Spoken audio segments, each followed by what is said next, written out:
podcast. Súbele volumen. Conversation with the people who were with me. In the world TV. Carlos tonight. Historias de un reportero. Carlos tonight.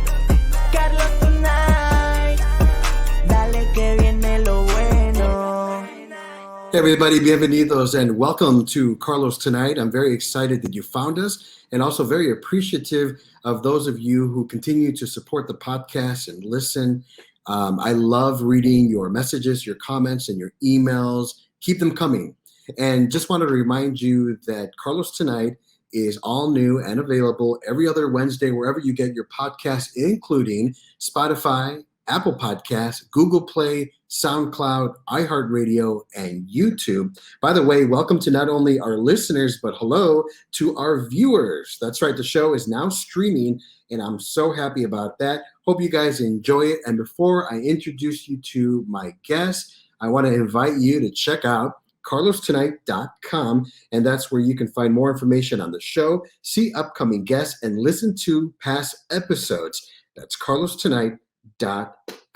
All right, this week's guest is a fantastic artist who dreamt of packing stadiums when she was a little girl, using her powerful and beautiful voice to entertain people. And she's doing just that, all while paying tribute to one of the most iconic artists of all time, Selena. Please welcome Stephanie Bergara, a member of the Selena Tribute Band, Bidi Bidi Banda in Austin, Texas. Hi, Stephanie. I'm happy to have you join me. How are you? I'm so good. Oh my gosh, what an introduction. Thank you very much for having me. And I love your intro song. Oh my gosh, like I felt like I was watching like a television show or something. That was great. Thanks. Hello from Austin. I'm glad that you enjoyed it. Of course, TV is my background, so I had to do it. I did a little research before I jumped in. Nice. Okay, cool. So I'm very glad that you're able to join me. And I want to say, now that things are starting to open back up again, let's start with the pandemic and ask how you and your bandmates have been not being able to perform over the last year and a half. Yeah. So, the timing on this is really a huge part of the story. So we're from Austin, which is the birthplace and home of South by Southwest. We tend to have our busy season from South by Southwest to probably Cinco de Mayo, right about now, this time, the week that we're having right now. So I'm not sure if you know this, but there was a big press conference in Austin the week that South by was canceled, and everything just kind of started to fall apart.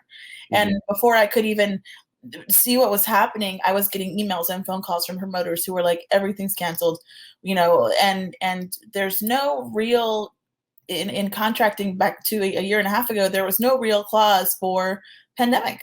So, we saw a complete loss of income. The weekend that South by was canceled was kind of the catalyst and the starting point for everything being canceled. But that weekend, we were supposed to play the Austin Rodeo, and I told the guys, I was like, we're going to play. We're going to figure out something, and we'll play for people on Sunday. So cut to 2 days later, we did we jumped right into streaming. We did our first streaming event on Facebook Live. We did a full-blown Bidi Bidi Banda concert, and it was awesome. We played for tips, and, I was able to pay everybody in the band for that. And from there, we just kind of took a pause. We did a couple of live multi-camera streaming events. Half the band is from Austin, half the band's from San Antonio. So we did a couple of multi-camera streaming events right around Selena's birthday. But, for the most part, we just kind of paused and figured out this new normal. And I did a couple of private events for just individual companies where I would like set up a speaker and like sing into a microphone and kind of do it karaoke style. But it was shocking and devastating. And we just kind of, I tried really hard to stay in touch with the guys, and we're all friends. We've been doing this together for 7 years. So staying in touch and then not seeing their faces for such a long period of time was so strange, but interesting to be jumping right back in now. Yeah. Cool. So for those of you who are just tuning in, listening and watching, Bidi Bidi Banda, you're a Selena Tribute Band. You've been performing for more than 5 years. My question is, where did you get the idea to form a band like this, and how difficult was it? Yeah, it was very difficult, harder than I could have ever imagined. But it was, so the idea came from, I was singing in a trio, and I knew, like you said, I knew my entire life, all I ever wanted to do was sing. That's all I ever wanted to do, was play music for people. And so I'm from Austin, the live music capital of the world. So I started a band. I started singing in a trio, a guitar trio. It was me singing. And the only people that were coming to my shows were my mom and dad. And I was kind of racking my brain trying to figure out how I could maximize my exposure. How could I get as many people as possible to hear my voice? And I thought back to my calling card, the person who I saw, the reason why I wanted to do this, which was Selena. And thinking about her music videos and how much I love singing No Me Queda Más in my car, and how fun it was to do Como la Flor and to dance to these cumbias. I'm like, people love this, and I love this, and it would be so easy for me. And I'm going to put together a band of 10 people and then go from there. That was the idea. That was the catalyst for it. I was trying to get as many people as possible to get eyes on me, or ears on me.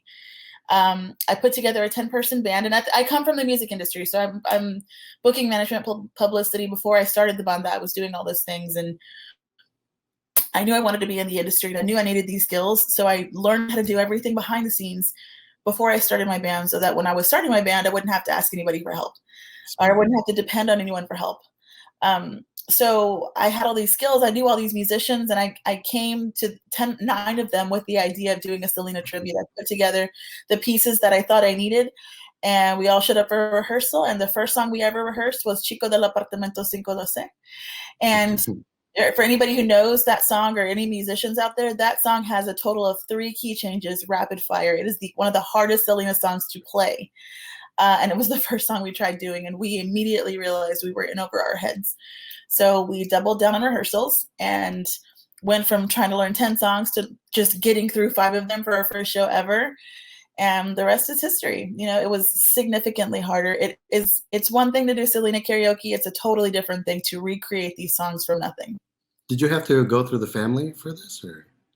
No, we did. So it was just going to be a one-time thing. My intention was to have it be a one-time show where I just sewed the Selena costume and showed up and sang the songs, and then I was going to move on with my life. I was going to be a big star on my own.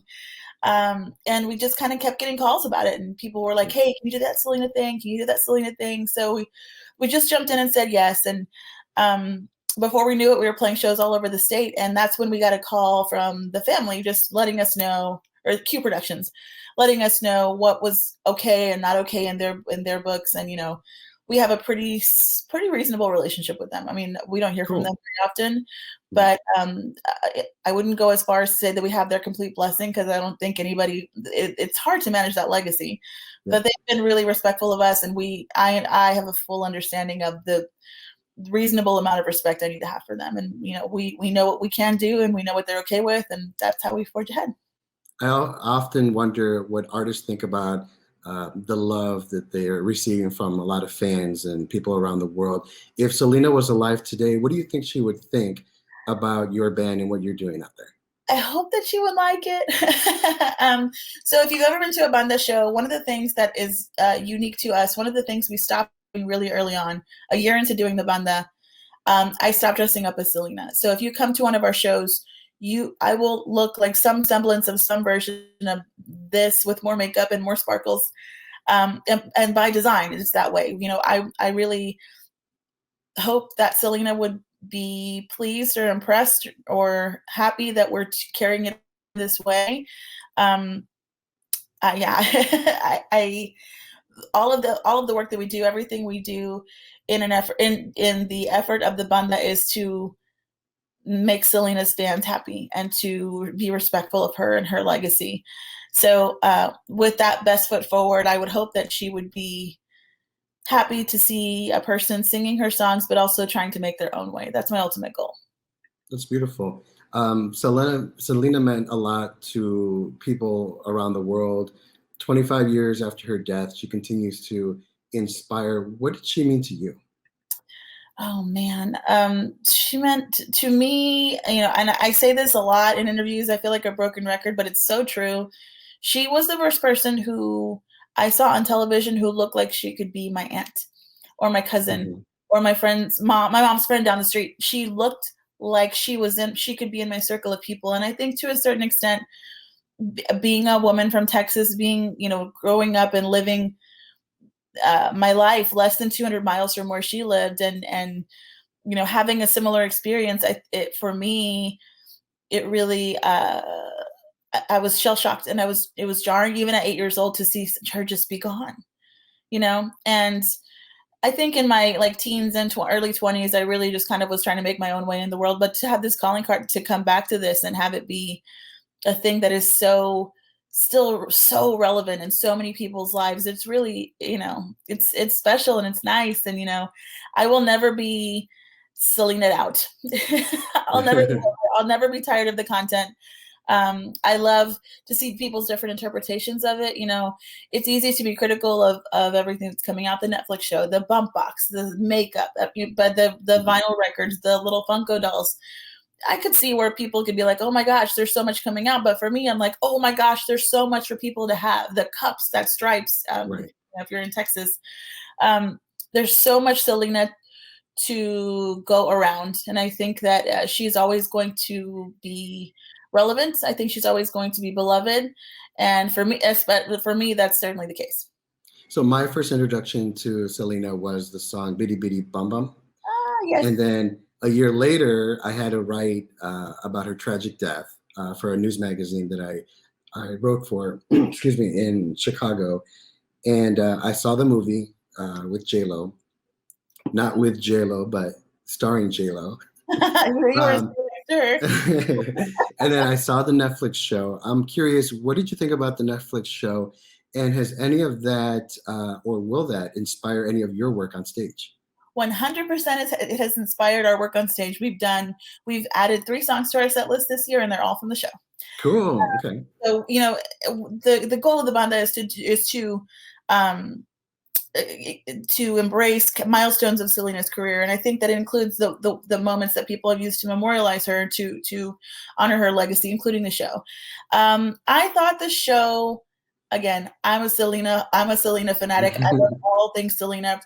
I love the show. I thought Christians, I love the interpretation. I love seeing another interpretation of it. And I really loved the callbacks and the relevance of the Tejano music culture, especially in part 1. The Tejano Music Awards part with Laura Canales and Grupo Mas and the posters on AB's wall.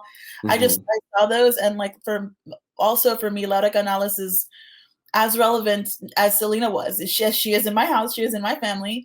So her get her roses and to see her be honored in that way and to see how much reverence Selena had for her was really special. I loved the show. I loved seeing the costumes. I loved that, and I'm also 8 years, I was 8 years old when this was all happening. So for me, to have women in my life who were like Selena's age and my aunts who were really, for me, that's the coolest moment in time. That was when the coolest stuff was happening.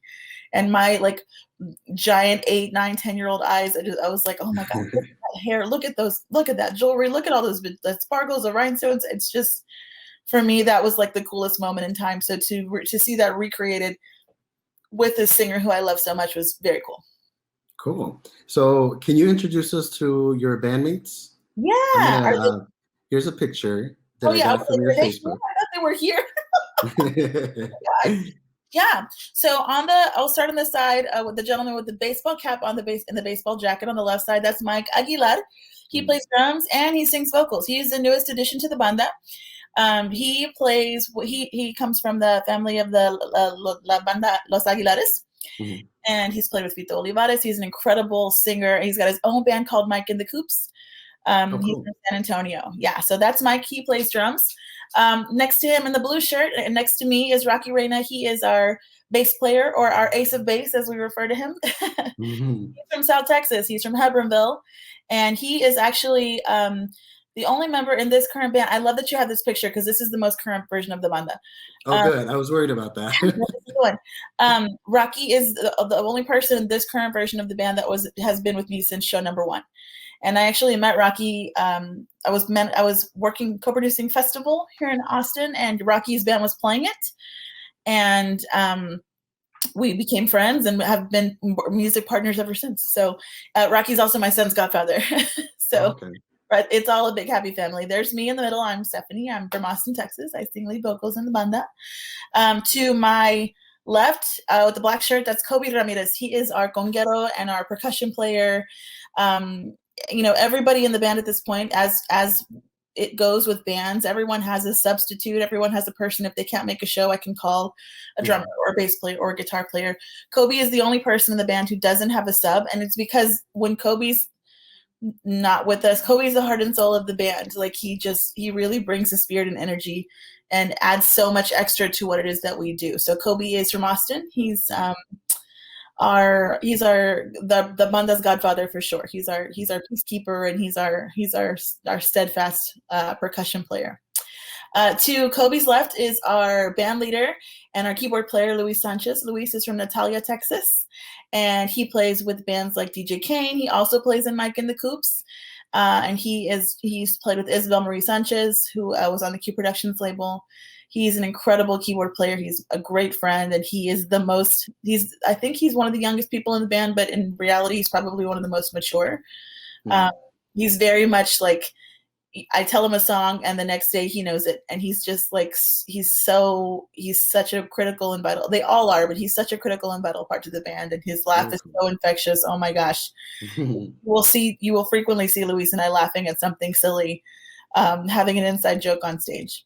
And then the gentleman in the shirt with the roses, that is Luke Solis, also from San Antonio. He plays with Destiny Navaida, and he's played with Emilio Navaida and a ton of other bands. He also plays in Mike and the Coops. If you come to one of our shows, I will frequently say thank you to Mike and the Coops for letting me play at their show tonight, because most of their band is on stage with me. But Luke is amazing, and if you watch our show, if you come to one of our shows, you'll see that no one is having more fun on stage than Luke is. He nails that Selena guitar solo, or the Bidi Bidi Banda guitar solo, every single time. Yeah. And Luke has really been a catalyst for helping me to kind of expand on making this show.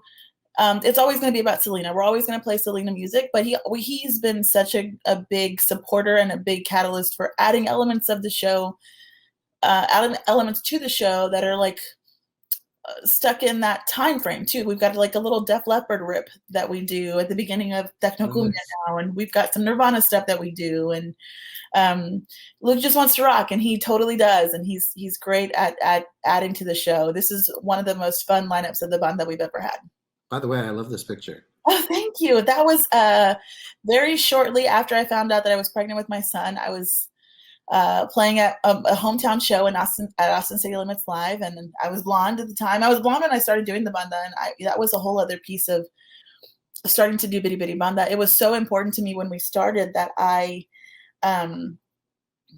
look as much like Selena as possible. And honestly, the moment that we took that piece away, I felt so liberated, and I felt like not that I could do whatever I wanted to, but that I could kind of do what I needed to do to make the show fun for me, if that makes sense. Yeah.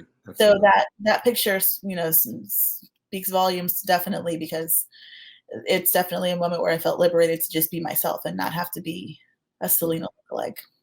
Wonderful. Stephanie Bergara, you're not only the lead singer of Bidi Bidi Banda, a Selena tribute band, but you're also the manager of the band, and you're also a mom, as you mentioned. How do you juggle it all? The short version, the elevator pitch of my life is that I'm tired and I'm hungry and I'm hungover all the time.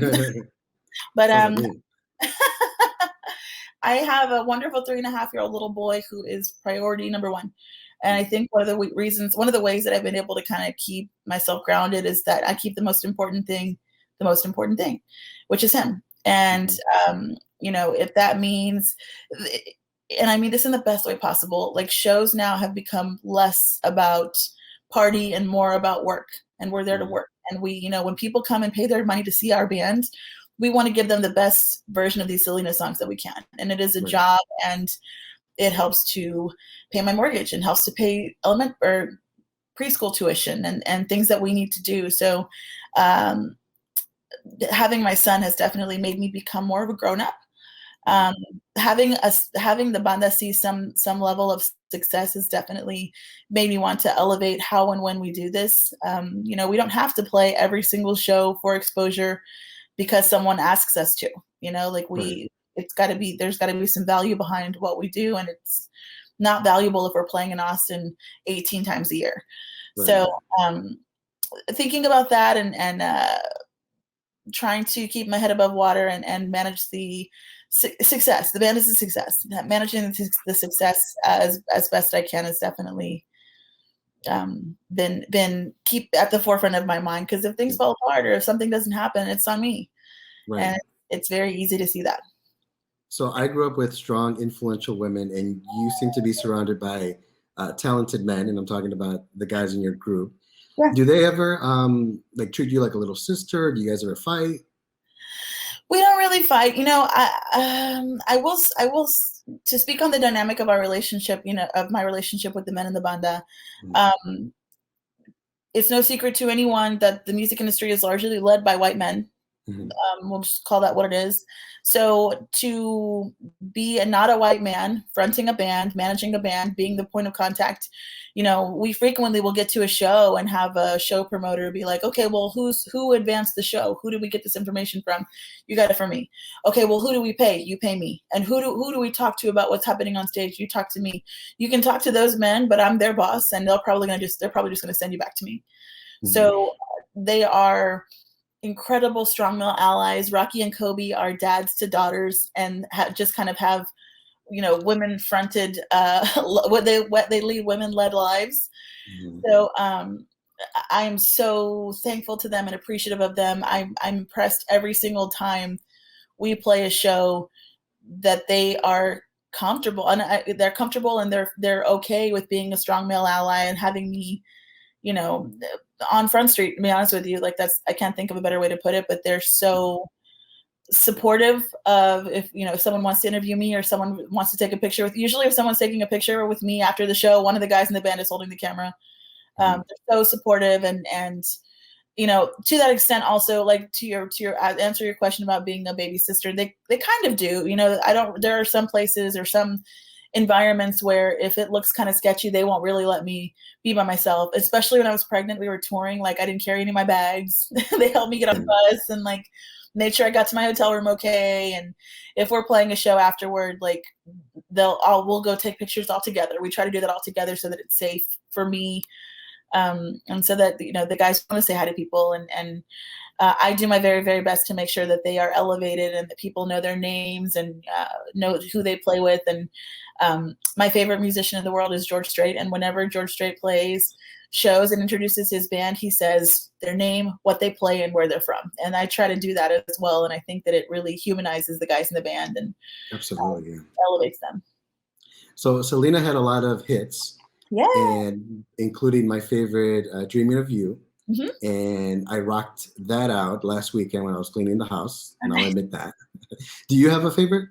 Oh man, No Me Queda Más, 100%. No Me Queda Más is my favorite song.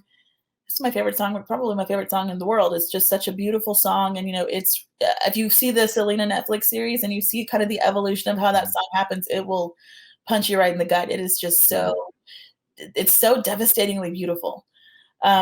To think about where the songwriter was when he was like, you may think that this was nothing, but to me, this was the most beautiful moment of my life. And I don't care if you think that it's nothing, it will always be eternal. It's eternal. Oh, yeah. Yeah. So, did you see the series part 2? Yes, I saw it. Yeah. So I remember that part. He was crying. Yeah. So Ricky Vela is the songwriter of the show of the No Me Queda Más, and the story goes, and I guess it's confirmed via the show, that it was about Suzette, and he was devastated that she was getting married. And I really love that song so much. And in my life, it was the song that I imagined singing when I was a little girl. I imagined singing it on the Riverwalk. I imagined I was embodying Selena's energy and doing that. She just does such a beautiful job of singing that song. And anytime we play it, it's always special. It's the one song that Louis says that I never mess up. So that's my very favorite Selena song for sure. And it's the reason why I started doing the banda in the first place. When I in my mind envisioned doing Bidi Bidi Banda, it was me singing that song on the Riverwalk or wherever. It's such a special song to me for sure. How do you guys prepare for a gig? Do you meet like in advance and say, okay, we're going to play these songs, or is it based on like the venue that you're going to be performing at? It's definitely based on the venue and the kind of show that we're being booked for. So because we do the Selena tribute songs, or we do this tribute, we play a lot of the same songs. You know, it's not the same show everywhere, but it's always some version of the same 25 songs. We pick from this catalog of 25. So we try to every quarter get together and do a rehearsal, or if we're learning a slew of new things, we want to get together and do those. But we've been doing the banda for 7 years now, and you know, it's not that it's not necessary, but it's not necessary for us to meet so frequently and play the same songs over and over again, you know. Right. And we play, prior to COVID, I think in 2019 we played 80 shows, so we were singing pretty frequently. Yeah, and I think at this point we've got 60 or so on the books for 2021. Wow. So, you know, I would never say that we don't need to practice. Everybody needs to practice, but we play so frequently and we play the same songs. You know, if we were doing original songs or writing creatively or anything like that, we definitely would be getting together more outside of the shows. But because we're playing so frequently and because the songs are some semblance of the same for every show, we don't really rehearse that much. I send full advances to the guys and try to put in one email everything that they could possibly want to know about what it is that we're doing, like where to park, where you load in, what you should wear, what songs we're going to play, who's playing on this show, or do we have subs, or is it just the regular band?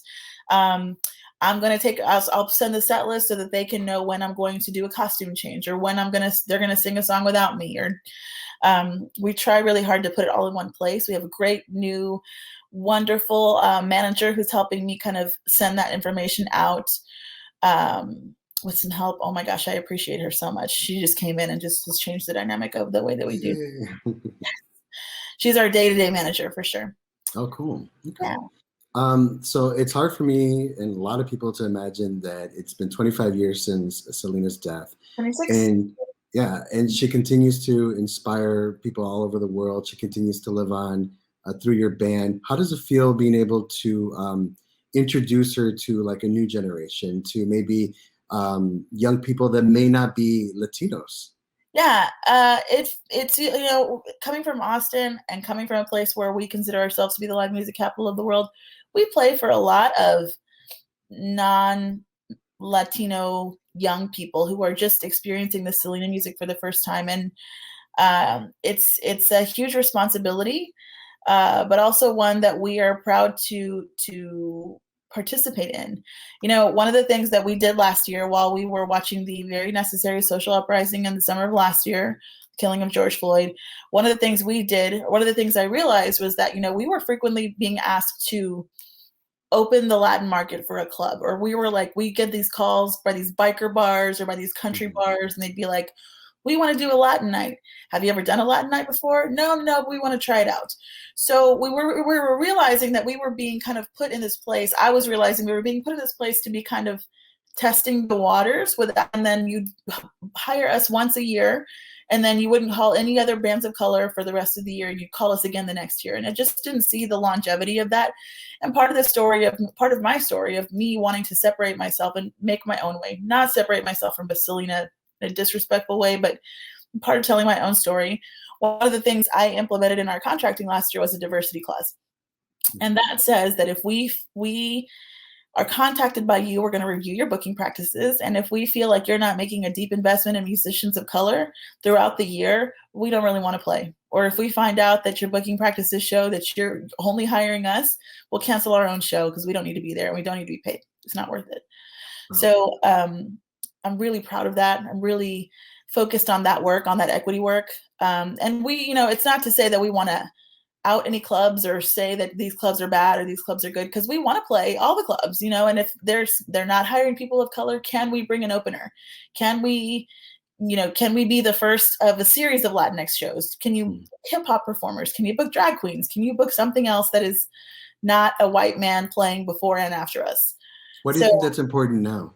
I think it's important now because no one's ever talked about it before. And everyone's just like, we've been looking at this table where we were given one seat. When I say we, I mean people of color, musicians of color, creatives of color.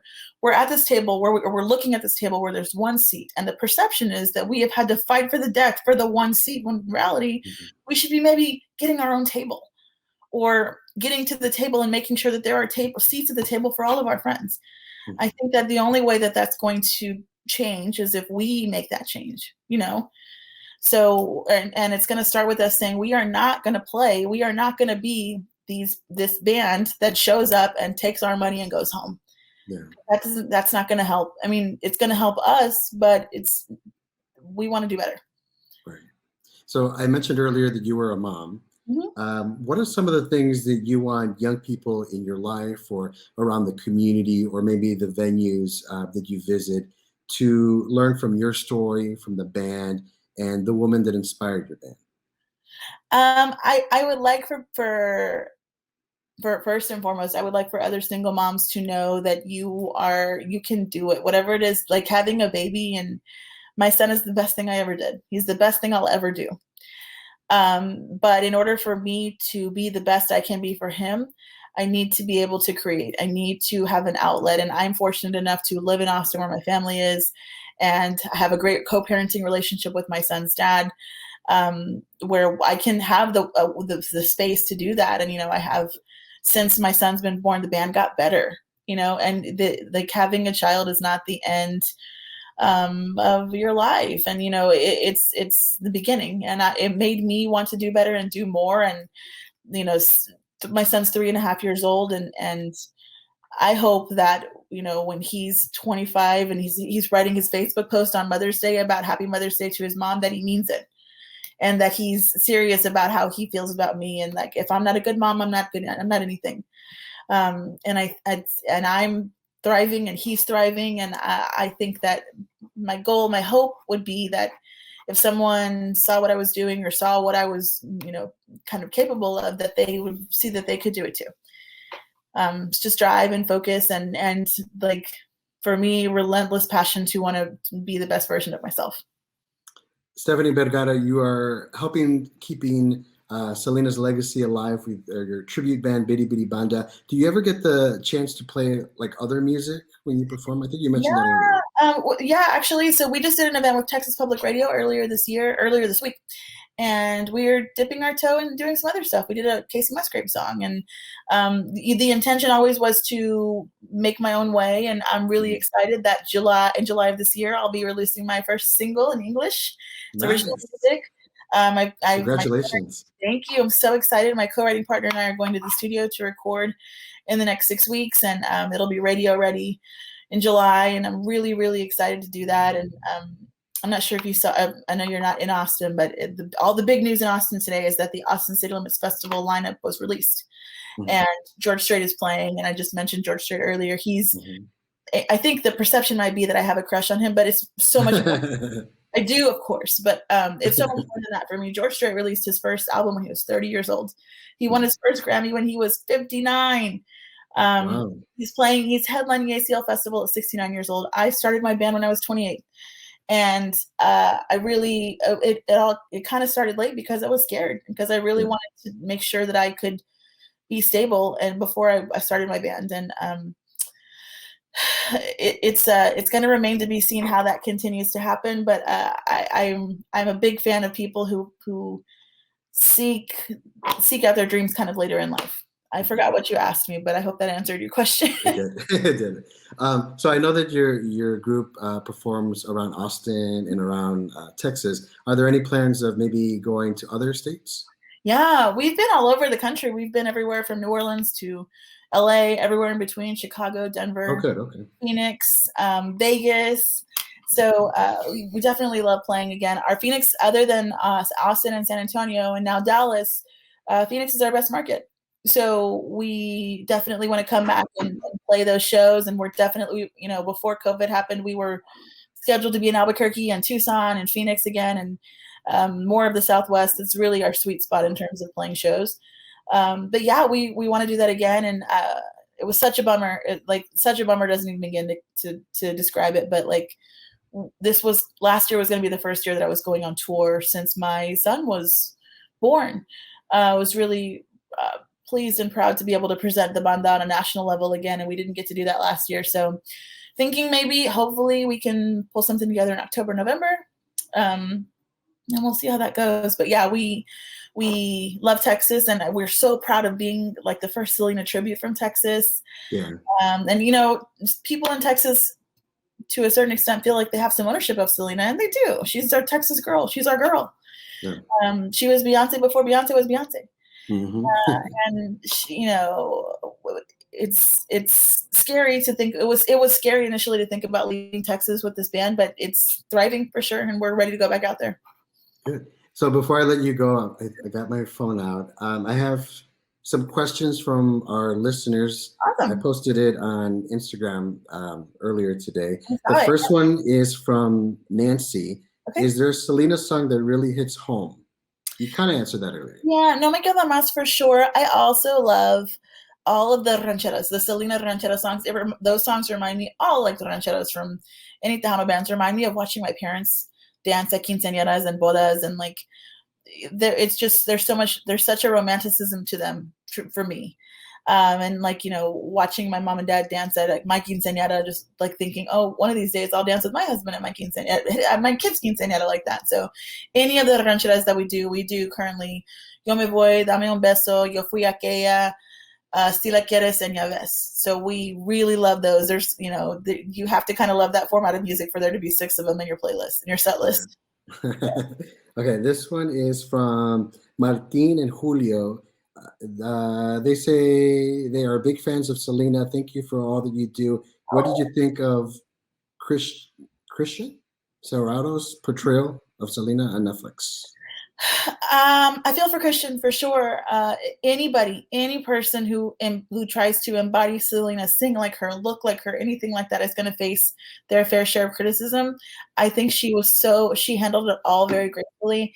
And I hope this is not meant to sound like a dig at her at all, but Christian Serratos is a very ambitious actress. And I think that if I were her, I would have done the exact same thing that she did, which was portray this woman with as much respect and reverence as possible, and then move on to the next part of your career. And I think that's what Selena would have wanted as well, to be portrayed and then leave this moment frozen in time and then move on to your next thing. And I think that as a actress and as a Latinx woman, Christian did a great job. And I think that she accomplished what it is that she was trying to accomplish out of doing Selena. She will be Selena. She'll be associated with Selena forever. But I'm really excited to see what she's going to do after this. Absolutely. This was from Rosie, and it's a twofer. By the way, I love Rosie. She always sends in questions. Oh, she wants to know, what does your family think of your band, and what music do you listen to? What do my band, and then you froze. What do I listen to? What does your family think of your band, and what music do you listen to? Okay. What does my family think of my band? Well, my son, my 3.5-year-old, he doesn't very frequently come to shows, but when he does, we have to strap him into the stroller because he will run away or try to run on stage. His favorite thing to do is he weighs 40 pounds, and his favorite thing to do is for me to hold him while I'm singing songs, which is bad on my back and bad on my voice. Otherwise, he's strapped in the stroller for now. And most of the time while I'm up there, he's looking at me going, speak of the devil, what the hell are you doing up there?